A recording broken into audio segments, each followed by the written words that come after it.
Hi hello నమస్తే, welcome to our YouTube channel Prajarajyam 2029. మీరు కనుక మన ఛానల్ ఇంకా సబ్స్క్రైబ్ చేయనట్లయితే దయచేసి వెంటనే సబ్స్క్రైబ్ చేయండి. మేము చేసే వీడియోలన్నీ మీకు వెంటనే నోటిఫికేషన్ వస్తాయి. అనుష్క హీరోయిన్ గా ప్రధాన పాత్రలో నటించిన ఘాటి చిత్రం ఈ రోజు విడుదలైంది. ప్రముఖ దర్శకుడు క్రిష్ ఈ చిత్రానికి దర్శకత్వం వహించారు. 6 వారాల వ్యవధిలో క్రిష్ డైరెక్షన్ చేసి 2 సినిమాలు విడుదలయ్యాయి. ఒకటి హరిహర వీరమల్లు కాగా రెండవది ఘాటి.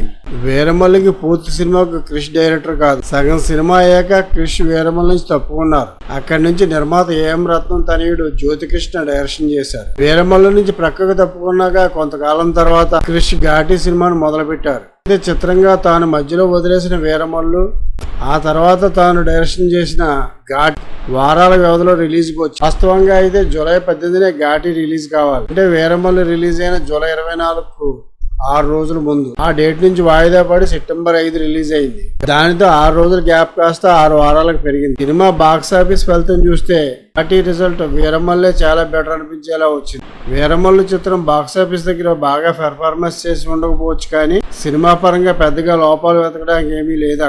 కమర్షియల్ ఎలిమెంట్స్ పెద్దగా లేకపోవడం, ఎఫెక్ట్స్ నాసిరకంగా ఉండడంతో బాక్స్ ఆఫీస్ ఫలితం అందుకోలేకపోయింది. కానీ కథాపరంగా కానీ తీసుకున్న పాయింట్ కానీ పీక్ పాయింట్ వీరమల్లుది.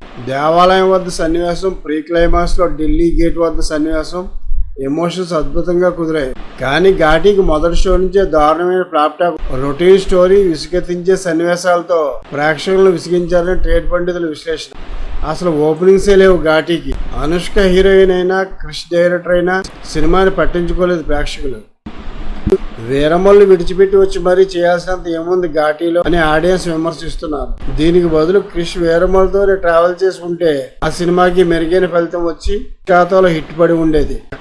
కథాపరంగా బలమైన వీరమల్లును వదిలేసి రొటీన్ రొడ్డుకొట్టుడు కథతో ఘాటీ చేసి దెబ్బతున్నారు క్రిష్. క్రిష్ ఖాతాలో హిట్ పడి ఎన్నేళ్ళు అయిందో.